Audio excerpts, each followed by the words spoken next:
시간이 됐으므로 찬송가 384장, 통일찬송 434장, 384장 찬송 드리겠습니다.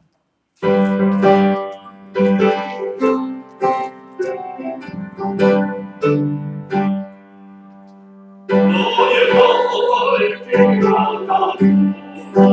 예수님 거하시니 내 주 하나님 오직 의지하리요 믿음으로 사는 삶 나를 위로하겠네 무슨 일을 만나든지 감사연 하리라 무슨 일을 만나든지 감사연 하리라 너의 발길하는 예수님 하시니 어려운 일하는데도 소망을 내주시네 나는 심히 고난하고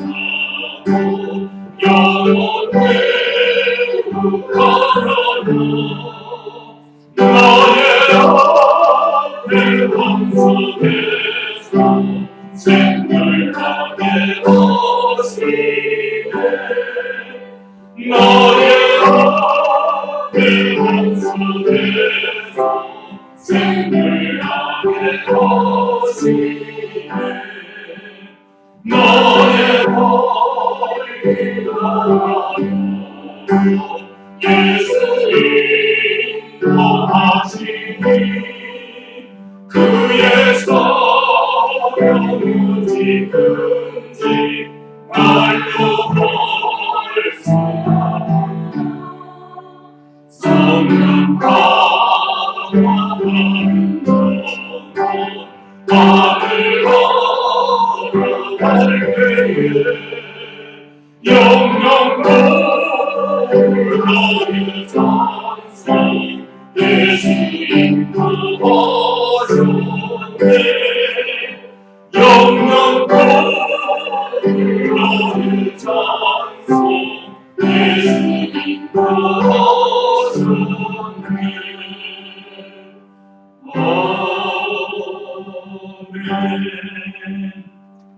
아멘. 446장입니다. 446장.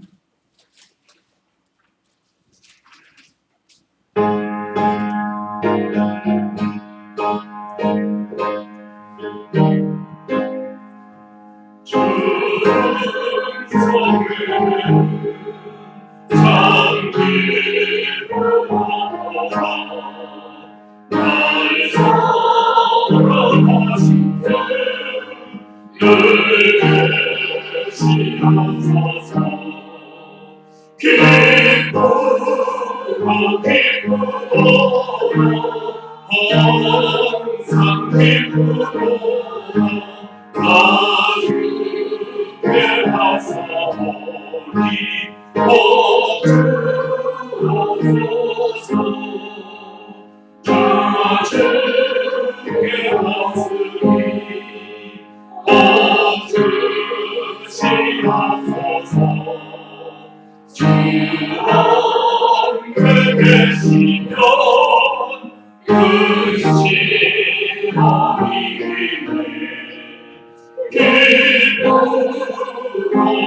기쁘도다 항상 기쁘도다 나주께 하사오니 주옵소서 주로 나가시면 내 생각 앞에 이루어진 때 늘 계시옵소서. 기쁘도록 항상 기쁘도록 나 주께 하사오니 덮주옵소서. 그 귀한 은혜를 이루어주시고 주의 없는 가운데 늘 계시옵소서. 기쁘도록 항상 기쁘도록 나 주께 하사오니 덮주옵소서.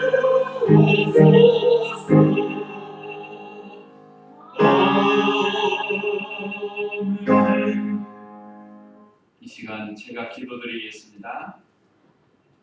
세상 만물을 말씀으로 엿새 동안 창조하셔서 이 세상 모든 만물이 하나님께로부터 지음을 받은 것을 말씀을 통해서 저희에게 가르쳐 주시고 무엇보다도 모든 만물의 주인공으로 하나님의 형상을 따라 사람을 창조하시되 남자와 여자를 창조하시며 최초의 결혼 제도를 세우시고 가정을 이루게 하신 하나님 아버지, 아담과 하와를 모든 만물의 주인공으로 세우시고 이제 만물을 이용해서 창조주이신 하나님을 기쁘시게 해드리며 살 것을 우리가 말씀을 통해서 가르쳐 주셨고 오늘 이 시대를 사는 저희들도 만물을 창조하시고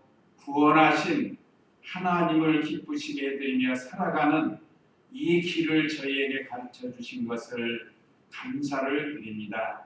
거룩하신 하나님 아버지, 나오미의 가정이 흉년이 들어서 하나님이 약속하신 유대 땅 베들레헴을 떠나 이방 나라 모압으로 이주를 했는데 10년 동안 남편도 죽고 두 아들도 죽고 참 모든 것을 잃어버리고 낭패를 당한 나오미에게 사랑하는 며느리 룻이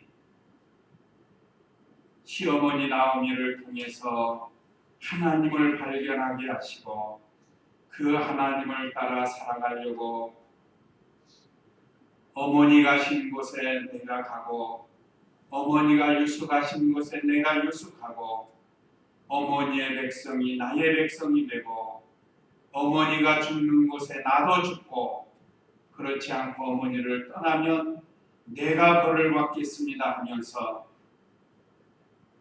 하나님 섬기는 하나님의 백성을 우상 섬기는 자기 백성보다 더 좋아하고 하나님 섬기는 시어머니가 친정어머니보다 더 좋은 것을 깨닫고 고생을 고생으로 여기지 아니하고 하나님 섬길 수 있는 이스라엘 나라 유대 땅으로 돌아오는 것을 말씀을 통해서 우리에게 가르쳐 주셨사오니 거룩하신 하나님 아버지, 오늘날 저희들에게도 그 무엇보다도 귀한 창조주 하나님, 구원의 하나님, 사랑의 하나님을 발견하게 하시고 믿음으로 이렇게 하나님을 섬길 수 있도록 우리에게 은혜 주셨사오니 우리가 이 은혜에 늘 감사해서 하나님을 잘 섬겨드려서 룻이 많은 여성들 가운데 예수님의 탄생하시는 그리스도의 족보에 참여한 것처럼 저희들도 그리스도의 세계에 참여해서 하나님이 주시는 복을 받으라고 은혜를 주셨사오니 우리가 이 말씀들을 잘 기억하고 하나님 잘 섬겨서 주님 앞에 설 때에 칭찬과 상급을 받기에 부족함이 없는 저희 모두가 다 되도록 인도하여 주시옵소서. 주의로 3일 동안도 저희들의 생명을 지켜주시고 오늘 또 이렇게 하나님이 기뻐하시는 예배를 드릴 수 있도록 이 자리에 인도해 주셨사오니 이 시간도 저희들이 거저왔다 거저가지 아니하도록 은혜를 베풀어 주시고 귀한 사도행전에 있는 말씀을 통해서 한없는 은혜와 복을 받을 수 있도록 인도하여 주시옵소서. 이 자리에 참여하지 못한 사랑하는 모든 성도들을 불쌍히 여겨주시고 은혜를 베풀어 주시옵소서. 이 시간도 저희들을 진리 가운데로 인도해 주시기 원하옵고 예수님의 이름으로 기도드리옵나이다. 아멘.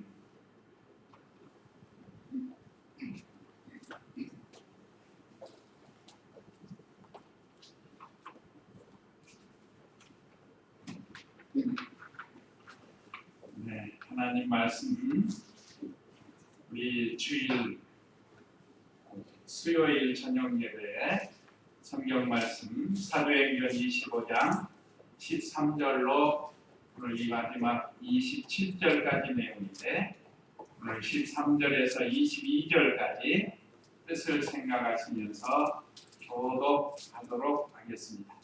신약성경 222쪽입니다. 신약성경 222쪽 사도행전 25장 13절 제가 먼저 읽겠습니다.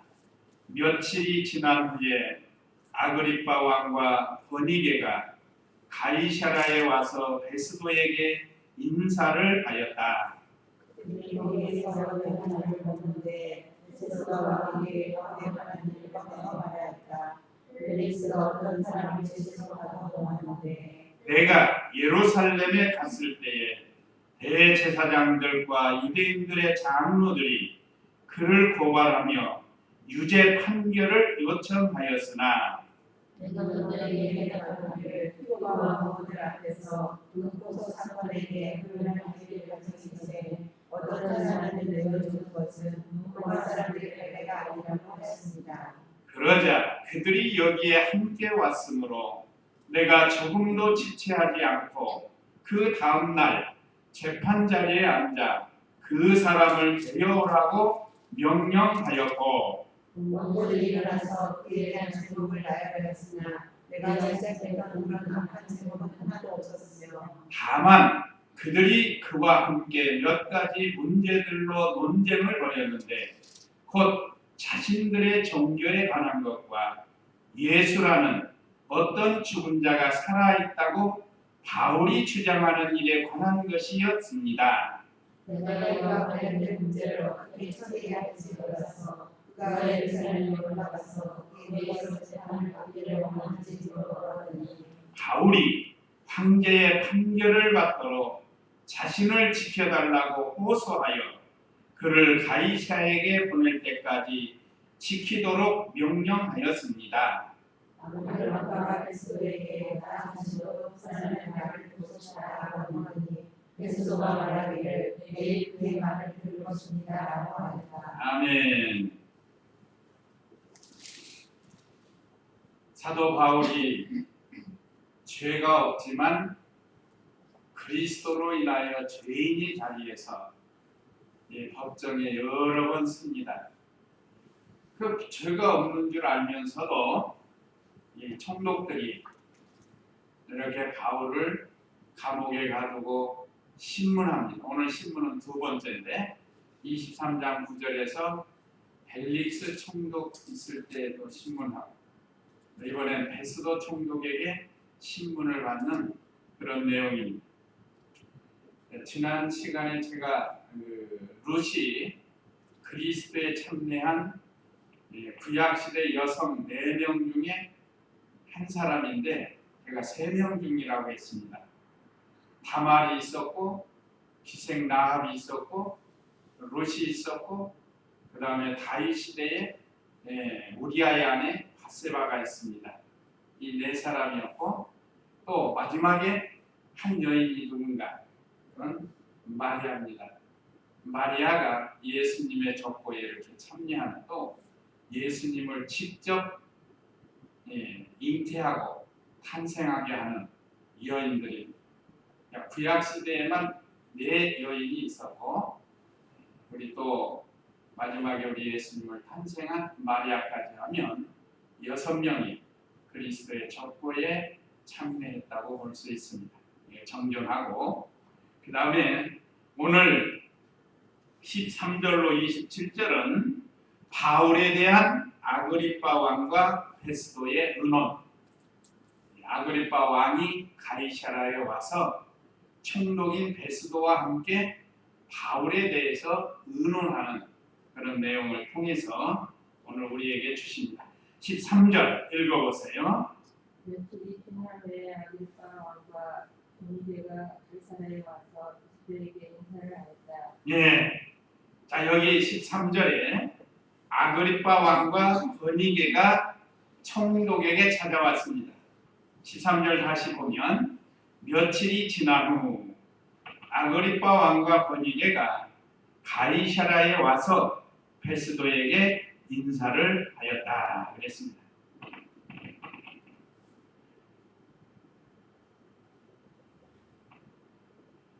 여기 며칠이 지난 후라는 것은 예루살렘에서 종교 지도자들이 와가지고 총독인 베스도에게 바울에 대해서 또 고소를 한 거예요. 하여간 이 악한 사람들이 얼마나 끈질긴가, 참 끈질겨요. 이건 마귀가 얼마나 끈질긴가를 우리에게 가르쳐주고 있습니다. 우리가 그때 마귀의 시험을 잠깐 이길 때 있죠? 그러면 이게 아주 간 줄 알고 우리가 방심합니다. 그러나 마귀는 언제나 우리 성도들의 마음문 앞에 와 있어가지고 기다리고 있다가 빈틈만 보이면 쏙 들어와서 자리를 잡는 거예요. 그래가지고 우리 성도들로 하여금 믿음에서 멀어지게 하려고 하는 이런 역사를 하는 게 마귀의 역사입니다. 이 바울을 통해서도 그 종교 지도자들이 얼마나 끈질기게 바울을 죽이려고 하는지 모릅니다. 그 며칠이 지난 후 이번에는 아그리빠 왕과 베니게가 가이사라에 와서 베스도에게 인사를 하였다. 여기 가이사라는 로마 총독이 유대 지방을 총괄하는 총독의 관저가 있는 곳이 가이사라입니다. 가이사라는 로마 황제의 호칭이에요. 호칭. 그런데 여기 유대 땅에다가 가이사라는 지역을 하나 이름을 만드는 그 우리 성경 지도를 보면 그 지중해 연안에 있는 그 지역에 있습니다. 예루살렘 바로 윗지방, 시돈 아랫지방에 있는데 그 가이사라는 로마 총독이 시무하는 관저가 있는 곳입니다. 그런데 이 아그리빠 왕이 베니게와 함께 새로 부임한 총독 베스도에게 문안하러 온 거예요. 문안하러. 인사차 내려온 겁니다. 자, 어떻게 보면 왕이 총독보다 더 높은 것 같은데 이 당시에는 그렇지 않습니다. 지금 로마 제국의 점령을 당한 나라들이란 그래서 실제적으로 정권을 가지고 있는 사람은 총독입니다. 과거 우리나라에도 일제 36년 동안 일본의 식민지가 되었을 때 우리나라에 왕이 있었습니다. 그러나 왕은 허수아비와 같아요. 실제로 정치하는 것은 일본 총독이었습니다. 그러니까 이와 같이 이 당시에도 그렇습니다. 그러니까 왕이 이 당시 주후 55년에 갈릴리 베레아 지방의 왕으로 있던 분봉왕인데 이 사람은 헤롯 1세 아들 4명 중에 한 명이에요. 대헤롯이 세상을 떠나면서 이 4등분을 해가지고 아들 4세에 이렇게 나라를 분리해서 맡겼다. 지금처럼 이렇게 무슨 왕하면 큰 나라 왕이 아니고 옛날에는 이 마치 우리나라로 말하면 전라남북도를 다스리는 왕, 경상남북도를 다스리는 왕, 이런 식으로 한 나라지만 이렇게 분리해가지고 아들들에게 나라를 맡깁니다. 그 중에 하나가 아그리파 왕이라. 그 번역에는 왕의 누이입니다. 누이. 왕의 누이인데 같이 가이사라의 베스도 총독에게 인사차 내려왔다. 자, 그 다음에 14절 읽어보세요. 14절.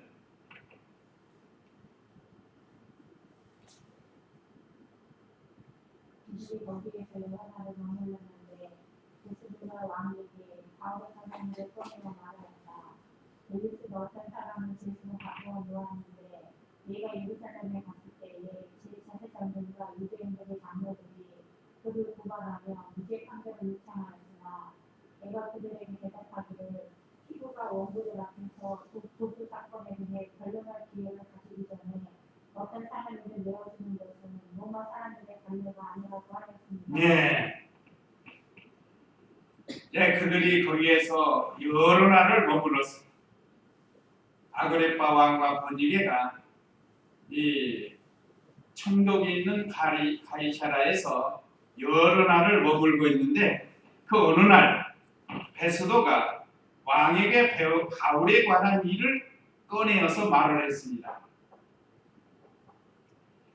그 내용은 전임 총독이었던 벨릭스가 어떤 사람을 죄수로 가두어 놓았는데, 그러니까 베스도가 부임하기 전에 전임 총독인 벨릭스가 사도 바울을 죄수로 가두어 놓고 있었다. 지금 그 이야기를 하는 겁니다. 우리가 이미 다 배운 거니까. 그런데 내가 예루살렘에 갔을 때 총독으로 부임을 해가지고 왕궁이 있고 종교 지도자들이 있는 예루살렘을 이 베스도가 방문한 거 우리가 지난 시간에 배웠죠. 거기를 방문했는데 거기에 있는 유대인들의 장로, 대제사장들이 바울을 또 고발을 하고 고소를 하는 거예요. 그러면서 유죄 판결을 내려달라는 거예요. 예를 들면 죄가 있어서 사형을 시켜야 된다 하는 이런 유죄 판결을 내려달라고 고소를 했다는 거예요. 우리가 지난 이미 25장 1절 3절 또 25장 6절 7절에서 그 고소한 내용을 이미 배웠습니다. 그런데 이 베스도는 16절에 내가 그들에게 대답하기를 피고가 원고들 앞에서 그 고소 사건에 대해 변론할 기회를 가지기 전에 어떤 사람이든 내어주는 것은 로마 사람들의 관례가 아니라고 하였습니다. 그랬습니다. 다시 말하면 한쪽 말만 듣고 죄인으로 취급해가지고 이 판결을 해서 죄값을 치르게 할 수 없다는 게 참 잘 배운 겁니다. 이 베스도가 이거 잘 배운 거예요. 요즘도 정치 판검사가 있어요. 정치 판검사.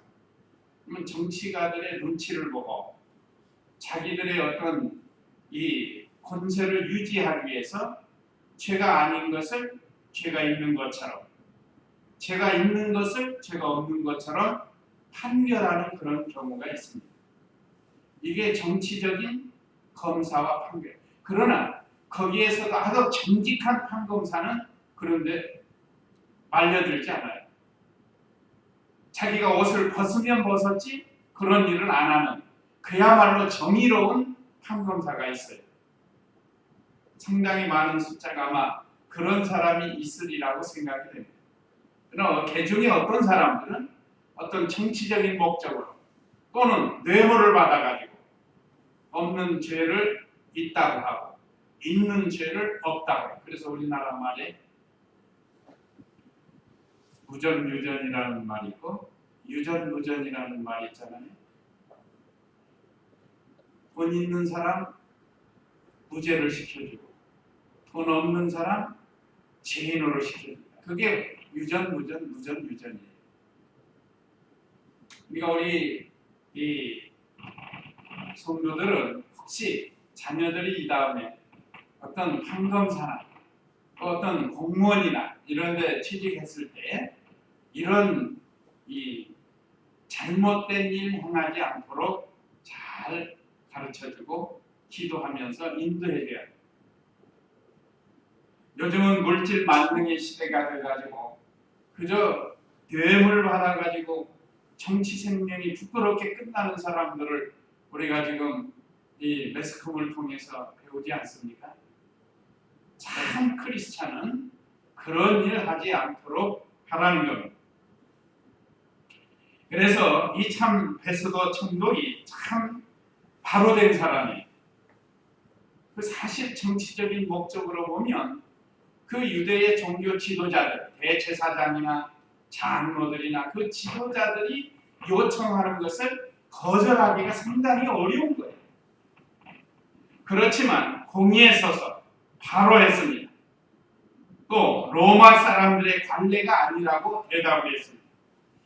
이 당시 세계적으로 법이 제일 발달이 된 나라가 로마입니다. 그래서 지금도 법을 연구하는 사람들은 로마법을 연구한다고 해요. 저는 뭐 그 자리에 들어가지는 않았고 듣기를 했다. 참 법률가가 된다고 하면, 예를 들면 판검사가 되고 변호사가 되려고 하면 로마법을 연구하지 않고는 이 법을 바로 요즘 그 사법 입법부 이런 데 들어가려면 법을 공부하잖아요. 그게 로마법이 제일 발달이 됐다고 해요. 그런데 그 법을 이제 기독교 국가가 기독교 콘스탄틴 대제 때 공인이 돼가지고 그 법이 독일의 법이 돼요. 독일의 법이 됐는데 우리가 법을 말하면 로마 법이 독일이란 나라에서 쓰게 됐고 그 법이 발달된 것을 일본에서 그 법을 가져다가 쓰려고 그 유명한 이등방문을 보냈다고 해요. 독일에. 그러니까 그 독일에서 어떤 말을 했는가 하면, 야, 너희 백성들은 하나님도 모르는데 우리가 너희에게 이 법을 주겠느냐 하고 말했대. 그러니까 일본의 그 이등방문이 수완이 좋아가지고 우리가 하나님을 섬기겠다. 그러니까 우리에게 이 법을 달라. 그래서 그 로마법이 독일의 법이 됐고 독일의 법이 일본의 법이 됐습니다. 그런 다음에 우리나라도 일본에 가서 법을 가져온 거예요. 그래서 사실 우리나라 법도 일본에서 왔지만 그것은 독일의 법이고 독일의 법은 로마의 법이라는 거예요. 근데 로마의 법이 이제 중요한 거 아니에요? 어떻게 해서 로마의 법이 이렇게 발달이 됐는가? 그건 그 로마가 세계를 정복하고 이 많은 백성들을 다스리기 위해서는 법이 필요한데 세상에서 제일 잘된 법이 뭔가? 그게 유대인들이 쓰는 토라에서 나왔다. 토라는 건 성경을 근거로 한 책이다. 그래서 세계적으로 가장 발달한 법이 토라, 율법이에요. 율법. 하나님의 말씀, 율법이에요. 그래서 우리가 배우는 율법에는 모든 민법, 형사법이 다 들어있습니다. 그러니까 우리가 구약을 배우면 그런 법이 있다. 그런 법을 로마에서 가져다가 자기네들의 법을 만들었고 그 법이 독일의 법이 됐고 독일의 법이 일본으로 건너가고 일본의 법이 우리나라로 왔다. 그래서 지금 세계가 이 법을 근거로 해서 각 나라에 맞게 쓰게 되어 있습니다. 그러니까 근본이 어디에서 나왔어요? 법이? 성경에서 나옵니다. 성경에서. 그러니까 이 아까 여기 로마 성들의 관례가 아니라고 하고 말한 거예요. 그래서 제가 이 말씀을 드린 겁니다. 그래서 로마인들은 상당히 법치국가예요. 법치국가. 법을 어기면 그 법대로 말하자면 재판을 해서 사형도 시키고 또 형벌도 내리고 하는 그런 법치국가예요. 그러니까 지금부터 꽤 오래된 역사를 말씀드립니다. 자, 이와 같이 로마 사람들은 상당히 법을 가지고 다뤘기 때문에, 자, 원고가 바울이 피고인데 피고가 이런 제목 때문에 죽여야 됩니다. 아니면 예루살렘으로 보내주십시오. 그러면 자기를 죽이려고, 암살하려고 그렇게 수단을 썼습니다. 또 자기들의 세력을 이용해서 이 총독을 이용해가지고 바울을 죽이려고 했지만 하나님께서 사실은 총독을 감동시켜가지고 그렇게 이용당하지 않도록 막아주십니다. 그래서 여기서 우리가 참 하나님의 은혜를 다시 배울 수가 있습니다. 그래서 이 17절 읽어보세요. 17절. 전사들이 여기 함께 왔으므로 내가 정신을 지체하지 않고 그 다음날 재판자리에 앉아 그 사람을 미루라고 명령하였고 원고들이 일어나서 그에 대한 제목을 나열했으나 내가 짐작했던 그런 악한 제목은 하나도 없었으며 다만 그들이 그와 몇 가지 문제들로 논쟁을 벌였는데 곧 자신들의 종교에 관한 것과 예수라는 어떤 좋은 자가 살아있다고 바울이 주장하는 일에 관한 것이었습니다. 네, 지금 베스도 총독이 이 아그리파 왕에게 바울에 대한 일을 설명하고 있는 겁니다. 이것도 하나님의 어떤 섭리가 있는 거예요. 자, 유대인들의 종교 지도자들은 바울을 죽이거나 자기들에게 보내달라고 요청을 했지만 이 피고의 입장에서 억울한 것이 없게 하려고 이 베스도 총독이 그렇게 했다는 거예요. 그래서 17절에 그러자 그들이 여기에 함께 왔으므로, 그때 왔죠? 예, 이 베스도 총독이 오라고 하니까 따라왔었다. 그래서 왔을 때 내가 조금도 지체하지 않고 그 다음날 재판자리에 앉아 그 사람을 데려오라고 명령하였고, 여기 그 사람은 사도 바울을 가리킵니다. 바울을 데려오고 오라고 해가지고 원고들이 일어나서, 이거 원고들은 그 유대인들의 종교 지도자들입니다. 그 지난 시간에 배웠는데 그 말자라는 더둘로라는 사람이 있었죠. 24장에서 더둘로라는 사람이 와가지고 기가 막힌 말로 바울을 고소한 적도 있고, 또 이번에는 가이사까지 종교 지도자들이 찾아와가지고 바울은 이런 죄를 졌습니다 하고 이미 우리가 8절, 9절 그런 통해서 우리가 이미 배운 겁니다. 그걸 지금 이미 있었던 것을 아그리파 왕에게 설명하는 거예요. 자, 그래서 18절에 원고들이 일어나서 그에 대한 제목을 나열하였으나 내가 짐작했던 그런 악한 제목은 하나도 없었으며, 그 내용은 뭐죠? 유대인들이 주장한 거 8절에 보면 율법을 어겼다, 성전을 더럽혔다, 가이사에 대해서 죄를 지었다 한 것에 대해서 8절에서 바울이 나는 율법에 대해서도 성전에 대해서도 가이사에 대해서도 죄 지은 게 없다 하고 변론한 것이 그 25장 8절입니다. 지금 그걸 말해주는 거예요. 그래서 나도 신문을 해보니까 실제로 죄가 없더라. 그 아그리파 왕에게 지금 말해준 겁니다.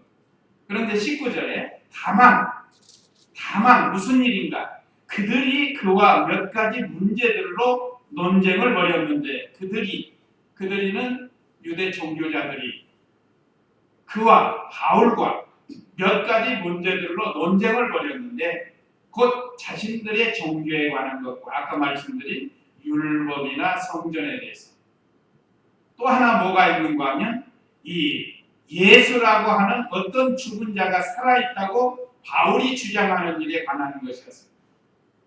이거 가지고 지금 유대인들을 가는 곳마다 소동하고 있다, 미혹하고 소동시키고 있다 하고 유대 종교 지도자들이 고소를 한 거예요. 특별히 하나님의 아들 예수님이 죽었다가 살아나신 이 부활의 주님에 대해서 하나님의 아들에 대해서 바울은 확신을 가지고 증거하는데 오랫동안 기다리고 있던 메시아가 왔는데도 그걸 믿지 못하고 이 유대 종교 지도자라는 이 사람들이 오히려 예수님을 잡아 죽이고 알아보지 못하고 부활하신 예수님을 잘못 얘기하고 도둑 맞았다고 하고 시체를.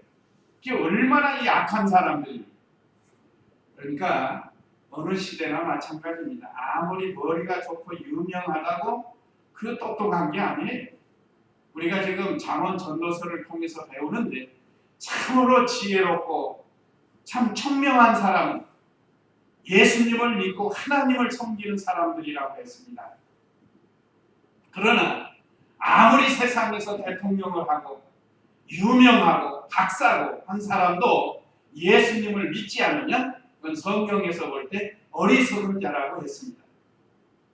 그렇다고 하면 오늘 우리는 절대 어리석은 성도가 아닙니다. 우리는 하나님의 거룩한 자녀, 복된 자녀들이 됐다는 거죠. 그러니까 세상에 그 유명한 사람들 부러워할 게 없다는 겁니다. 이것을 우리가 성경을 통해서 바로 깨닫고 자부심을 가지고 살아야 된다는 거예요. 세상 사람들이 우리를 볼 때는 별거 아닌 것처럼 볼지 모르지만 절대 그렇지 않아요. 우리가 잘 아는 이사야 43장에는 하나님이 우리를 보배롭고 존귀한 자로 여겨주셨고 우리를 지명하여 불러서 죄를 사해 주시고 하나님의 것으로 삼아 주셨으니 얼마나 우리가 위대한 사람입니까? 요즘도 청와대에 있는 대통령이 사람들을 불러 쓰잖아요. 부를 때 다 이름을 불러가지고 그 사람을 데려다가 장관도 시키고 총리도 시키고 무슨 비서실장도 시키고 많은 사람들을 청와대에서 불러다 쓰는 거예요. 그것도 영광스럽다고 사람들이 좋아하는데 우리는 하나님이 직접 불러서 하나님의 거룩한 자녀로 삼아주시고 물론 우리의 모든 죄를 사해 주시고 의롭다 하시고 하나님의 거룩한 자녀 삼으셔서 이 세상에서 하나님 섬기면서 하나님이 주시는 복을 받고 살아라고 이런 은혜를 우리에게 주신 것을 우리가 이 시간 다시 한번 깊이 깨닫고 기죽을 거 없습니다. 두려울 거 없습니다. 속상할 거 없습니다. 우리는 감사하면서 자부심을 가지고 살아야 된다는 거예요. 저도 그렇게 살려고 노력을 해요. 오늘 우리 성도님 사실 세상적으로 가진 것도 없습니다. 뭐 그렇게 유명한 박사도 아닙니다. 그렇지만 믿지 않는 그런 사람들 부러운 거 없어요. 우리를 하나님의 거룩한 자녀로 삼아주신 것을 감사하면서 바울과 같이 담대하게 믿음을 가지고 살라는 거예요. 자, 죽었다가 살아나신 예수님, 죽으신 것은 우리 죄 때문에 죽으셨고 부활하신 것은 우리에게 영원한 생명을 주시기 위해서 예수님이 죽었다 살아나신 이 귀한 진리를 우리가 믿고 감사하면서 어디 가서든지 이 바울이 주장하는 일에 관한 것인데 우리도 이걸 전해줘야 돼. 주장하고 전해줘야 돼. 이번에 아마 저도 선교 가서 이걸 많이 강조하려고 합니다. 태국이라는 나라가 저도 이제 한 번도 안 가봤지만 불교가 95%예요. 불교가 완전 불교 천국입니다. 그런데 거기에 믿는 크리스찬들이 생겨서 앞으로 하나님의 종들로 일할 사람들에게 성경 교육을 시키러 가는 거예요. 말하자면 그 가는 길이 어떻게 될지 나도 알지는 못해요. 하나님께서 어떻게 인도하실지. 그렇지만 바울을 생각하고 앞서간 선교사들을 생각하면서 잘 준비해서 가장 중요한 이 복음을 전하고 오려고 하는데 하여간 기도 많이 됩니다. 자, 그 다음에 20절 읽어보세요. 20절 내가 이 문제를 어떻게 처리해야 할지 몰라서 그가 예루살렘에 올라가서 거기에서 재판을 받기를 원하는지 물어보았더니 바울이 황제의 판결을 받도록 자신을 지켜달라고 호소하여 그를 가이사에게 보낼 때까지 지키도록 명령하였습니다. 예. 자, 여기 내가 이와 관련된 문제를 어떻게 처리해야 할지 몰라서 그가 예루살렘에 올라가서 거기에서 재판을 받기를 원하는지 물어봤더니 그 바울을 불러서 물어봤죠. 9절에서 9절 한번 읽어보세요. 9절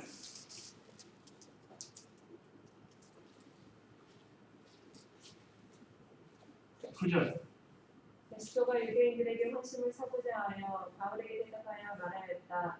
내가 예루살렘으로 올라가 거기에서 이 일들에 대하여 네 앞에서 재판을 받겠느냐. 그러자 바울이 말하였다. 내가 가이사의 재판 자리에 서 있으니 여기에서 재판을 받아야 합니다. 당신께서도 잘 아시듯이 나는 유대인들에게 아무것도 잘 못하지 않았습니다. 예. 여기 지금 바울의 신문할 문제로 인해서 지금 이 9절 10절에 있는 말씀을 아그리빠에게 지금 설명하는 20절 21절 내용입니다. 자, 바울에게 예루살렘에 가서 신문을 받겠느냐 하고 물으니까 바울은 이미 알죠. 자기를 잡아 죽이려고 먹지도 않고 잠도 안 자고 40명이서 지금 대기하고 있다는 걸 알았어요. 그런데 어리석게 그걸 가겠어요? 가다가 암살당할 건데. 하나님이 그걸 지켜줬는데 뭐하러 가겠어요? 그래서 바울이 거기를 가지 않는다고 말한 겁니다. 그래서 20절에 내가 이와 관련된 문제를 어떻게 처리해야 할지 몰라서 그가 예루살렘으로 올라가서 거기에서 재판받기를 원하는지 물어보았더니 바울이 황제의 판결을 받도록 자신을 지켜달라고 호소하여 그를 가이사에게 보낼 때까지 지키도록 명령하였습니다. 제가 그 9절 10절 내용을 여기서 지금 설명을 한 겁니다. 참 베스도 총독이 참 좋은 사람 같아요. 자, 그 다음에 22절 읽어보세요. 22절 22절 읽었죠? 22절 읽어보세요. 아그리빠가 베스도에게 나 자신도 그 사람의 말을 듣고 싶다라고 하니 베스도가 말하기를 내일 그의 말을 들을 것입니다라고 하였다. 예. 자, 이제 아그리빠가 베스도에게 나 자신도 그 사람의 말을 듣고 싶다라고 하니까 베스도가 말하기를 내일 그의 말을 들을 것입니다라고 하였다. 아그리빠 왕이 총독 베스도에게 바울에 대해서 듣고 보니까 궁금증이 생긴 거예요. 이것은 하나님의 섭리입니다. 어떻게든지 안 믿는 이방 사람들에게 바울을 통해서 복음을 전케하려고.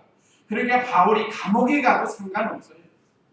바울은 뭐 감옥에 가도 상관없고 매를 맞아도 상관없고 하여간 어디를 가든지 그냥 복음을 전하는 거예요. 하나님의 뜻으로 알고 또 바울은 확신이 있습니다. 로마에 가서 이 높고 낮은 사람 앞에 복음을 전하기로 하나님께 계시 말씀을 받았기 때문에 뭐 죽지 않을 것을 확실히 믿은 거예요. 이제 26, 27장 그 배 타고 가다가 풍랑 만났을 때도 조금도 흔들리지 않습니다. 하나님의 말씀을 확실히 붙들고 나갔기 때문에. 그래서 여기도 사도 바울은 확신을 가지고 나가는 거예요. 그래서 아그리빠도 베스도를 통해서 바울을 만나게 돼요. 그래서 복음을 듣게 됩니다. 그 내용이 23절에서 27절까지 내용인데, 23절 읽어보세요. 이튿날 아그리빠와 베니게가 크게 위협을 당치고 총부장과 성읍에 있던 인사들과 함께 신문장소에 오고 베스도가 명령하여 바울을 끌어내었다. 네. 자, 이튿날 이제 어제 약속했죠? 베스도가 아그리파 왕이 베스도에게 가오를 한번 보고 한번 신문을 받아보겠다. 그러니까 이제 바울이 아그리파 왕과 총독 베스도 앞에 서서 신문을 또 받는 거예요. 그래서 이튿날 아그리파와 베니게가 크게 위험을 갖췄다고 그랬습니다. 이건 높은 사람의 권위를 나타내려고 이런 모습을 하는 거예요. 제가 이제 그 태국 가는 이야기 말씀을 선교부장님에게 듣고 나서 나는 태국 갈 때 얻는 것처럼 하고 가요. 있는 것처럼 하고 가는 게 아니고 이 사람들은 아주 자기들은 무슨 권세를 갖추고 뭐 위험을 나타내려고 이렇게 하고 나오는데 저는 태국에 갈 때는 태국 사람처럼 모습을 하고 가려고 그래요. 여기서는 이렇게 머리도 곱게 하고 하지만 거기 가서는 넥타이도 풀어야 되고 머리도 좀 흐틀고 가야 되고 왜 그런 거 아니에요? 사람이 어떤 위화감이 생기지 않아야 된다. 그런 지혜를 주시더라고요. 옷도 좀 중절스하게 입고 가고 그래야지 그 사람들이 같이 좋아할 것이고 또 위험한 일도 당하지 않을 수 있고 이게 일종의 지혜입니다. 그 나라 사람들하고 좀 더 가까워져야 됩니다. 근데 이 사람들은 아니에요. 이 세상 사람들이 이런 거예요. 오늘날도 보면 뭐 좀 있다, 뭐 좀 안다 하는 사람들 보면 뭐 비싼 옷 입고 척하는 거 있잖아요. 척하는 거. 우리 성도님들은 그럴 거 없습니다. 하나님 앞에서 언제나 겸손하고 중술술하게 생활하는 게 좋아요. 믿는 일 잘하면서. 그런데 이 사람들은 크게 위협을 갖추고 천부장과 그 성윤의 유력한 인사들과 함께 신문 장소에 들어오고 베스도가 명령하여 바울을 끌어내었다. 바울은 지금 죄가 없지만 그리스도를 위해서 죄인이 돼가지고 지금 어느 장소든지 가서 복음을 전하는 거예요. 실제로 어떤 죄를 짓고 감옥에 간 게 아니에요. 그래서 24절 읽어보세요. 베스도가 말하였다. 아그리파 왕을 비롯하여 우리와 함께 있는 모든 분들이여, 여러분이 보는 이 사람은 유대인들의 모든 무리가 예루살렘뿐 아니라 여기서도 내게 와서 소리치기를 더 이상 살려두어서는 안 될 자라고 하였으나 내가 살펴보니 그는 죽을 만한 일을 한 것이 아무것도 없었으며 이 사람이 스스로 황제께 상소함으로 내가 보내기로 결정하였습니다. 네. 자, 이제 베스도가 사회자가 돼가지고 아그리파 왕과 버니게와 또 천부장과 여러 주위에 있는 사람들을 모아놓고 유대인들이 원고 말하면 고소한 것을 말한 겁니다. 아그리파 왕을 비롯하여 우리와 함께 있는 모든 분들이여, 여러분이 보는 이 사람은 유대인들의 모든 무리가 예루살렘에서뿐 아니라 여기서도 내게 와서 소리치기를 더 이상 살려두어서는 안 될 자라고 하였으나, 그러나 베스도가 살펴보니까 그게 없다는 거예요. 내가 살펴보니 그는 죽을 만한 일을 한 것이 아무것도 없었으며 이 사람이 스스로 황제께 상소함으로 내가 보내기로 결정하였습니다.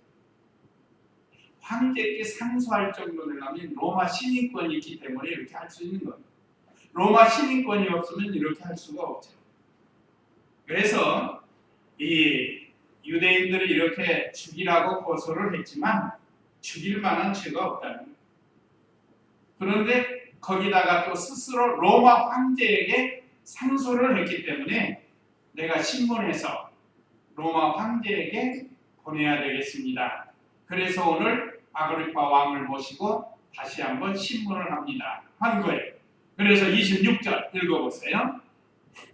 내가 이 사람에 대하여 황제께 편지할 만한 확실한 것이 없으므로 이 사람을 신문하여 무엇인가 편지할 내용을 얻을까 하여 여러분 앞에 특히 아그리파 당신 앞에 데려왔습니다.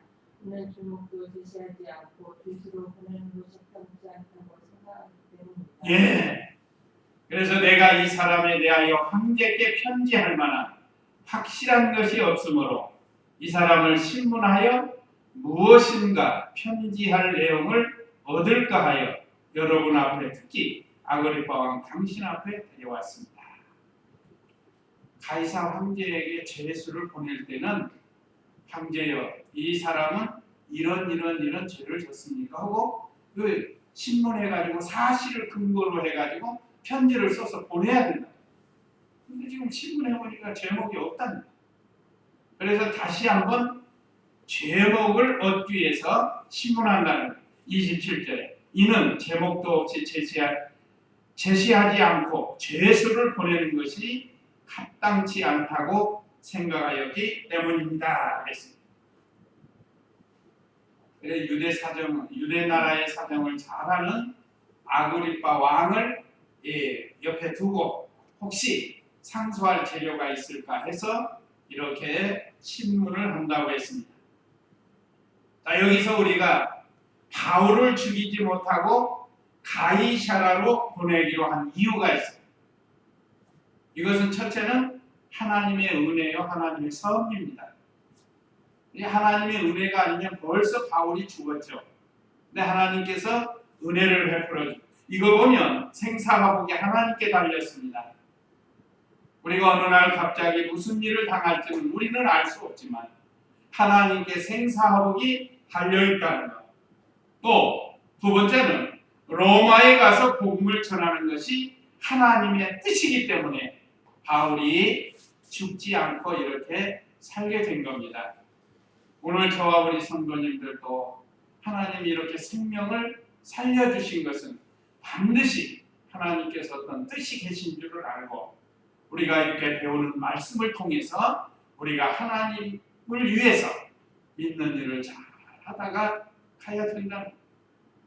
이것을 우리에게 교훈해주고 있습니다.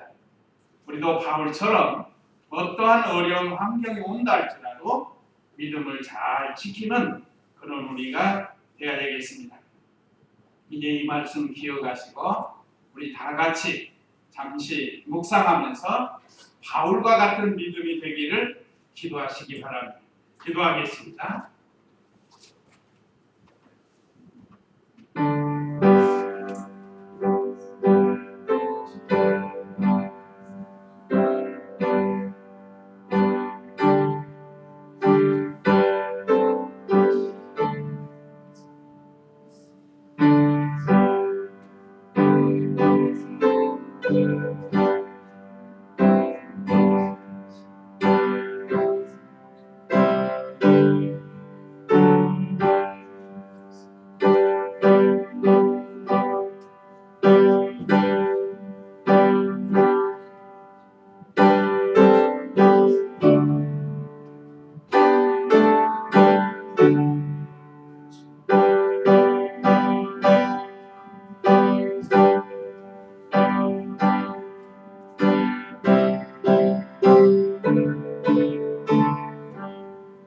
기도드리겠습니다. 거룩하신 하나님 아버지, 주의로 3일 동안도 저희들을 지켜 보호하여 주시고 오늘 수요일 저녁 하나님을 사랑하고 하나님이 기뻐하시는 예배를 드릴 수 있도록 은혜 주신 것을 감사합니다. 오늘도 사도 바울을 통해서 저희들에게 귀한 진리의 말씀으로 교훈해 주신 것 감사합니다. 사도 바울은 세상적으로는 아무 죄가 없지만 예수 그리스도의 복음을 전하다가 죄인 아닌 죄수가 되어서 여러 번 신문을 받으며 그 가운데서도 예수님의 십자가 부활을 증거하는 귀한 말씀을 우리에게 주시니 감사합니다. 저희들도 어디를 가든지 어떠한 환난이나 핍박이나 어려움이 온다 할지라도 예수님의 십자가 부활을 증거할 수 있는 바울과 같은 믿음이 되게 하여 주시기를 간절히 원합니다. 또 세상 사람 중에 베스도와 같이 좋은 사람을 만나게 한 것은 하나님의 은혜요, 하나님의 섭리라고 했습니다. 우리도 이 세상 사는 동안 우리 자신이 좋은 사람이 되기도 하고 또 좋은 사람을 만나서 하나님 섬기기에 부족함이 없도록 은혜를 더하여 주시기를 간절히 원합니다. 우리의 생명을 연장시켜 주신 것은 바울과 같이 하나님의 원하시는 뜻이 계신다고 했는데 우리 각자에게 맡겨주신 하나님의 그 뜻을 이루어드릴 수 있는 우리의 신앙이 되게 하여 주시옵소서. 거룩하신 하나님 아버지, 이 저녁에도 주님을 사랑하고 주님의 말씀을 사모하여 이 자리에 참여한 모든 성도들 하나님이 함께 해주시고 영광 받아 주시옵소서.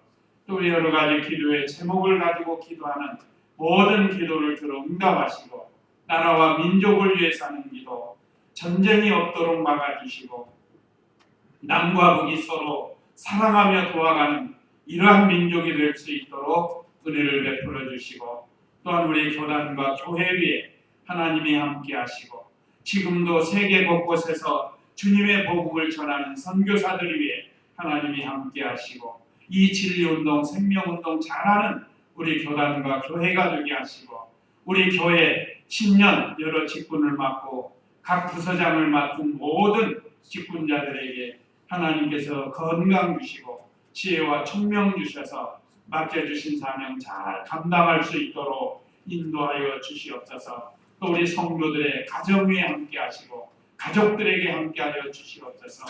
부부로 만나게 하시고 부모로 만나게 하시고 자녀로 만나게 하셨사오니 사랑하는 모든 가족들이 하나님 섬기며 하나님 주시는 복을 받을 수 있도록 도와주시고 특별히 객지에 나가 있는 우리 자녀들 하나님께서 늘 붙들어 주시고 거기서도 하나님 섬기며 하나님 주시는 복을 받을 수 있도록 도와주시고 또 이렇게 군복무에 나가 있는 우리 청년들에게 은혜를 베풀어 주시고 앞으로 군복무에 나갈 우리 청년들에게도 하나님 은혜 주셔서 담대하게 하나님이 맡겨주신 일을 감당할 수 있도록 인도하여 주시옵소서. 거룩하신 하나님 아버지, 우리 성도들이 하고 있는 사업장과 직장도 있습니다.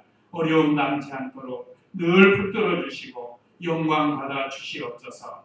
오늘도 주님의 교회를 위해서 방송실에서 피아노 반주로 수고하는 하나님의 귀한 자녀들에게 복을 내려주시고 우리 하나님께 영광을 돌려드릴 수 있도록 건강도 주시고 지혜와 총명도 더하여 주시옵소서. 이 자리에 참여하지 못한 우리 성도들 같은 은혜를 허락하여 주시옵소서. 오늘 같이 나오신 우리 조우정 집사님 곁에 있는 사랑하는 성도에게도 은혜를 베풀어 주시고 하나님 잘 섬겨서 바울과 같은 믿음을 가지고 하나님께 영광을 돌려드리며 주님이 주시는 모든 복을 받을 수 있도록 인도하여 주시옵소서. 예수님의 이름으로 기도드리옵나이다.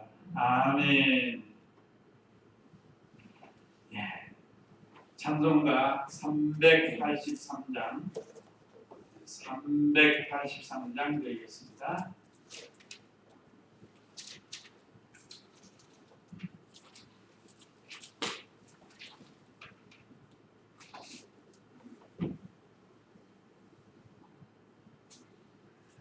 아니 405장이죠. 미안합니다. 잘못 봤어요. 위에 걸만 405장. 그래서 우리 시원이가 좀 그래. 405장입니다.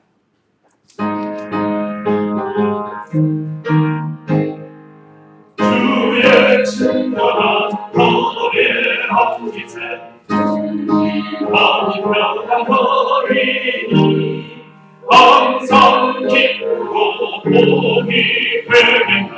영원하신 하나님 기세 주의 아래한 기세 주의 영원하신 아래한 기세 너희 갈수록 주의 사랑이 강건하게 미치고 천성한 길 너희 거리니 영원하신 아래한 기세 주의 아래 그 아래한 기세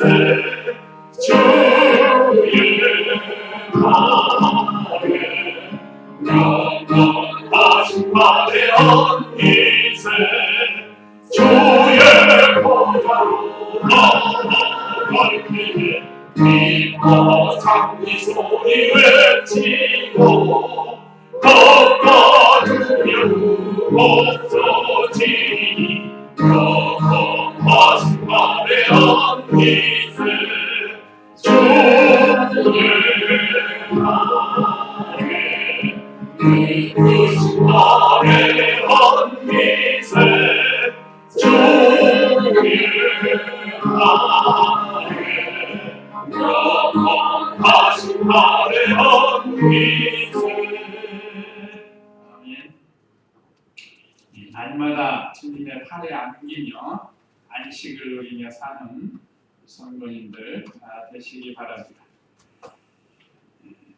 금년 한 해 동안 우리에게 주신 표대로 먹든지 마시든지 무엇을 하든지 다 하나님 영광을 위해서 사는 우리 성도님들 다 되시기 바랍니다.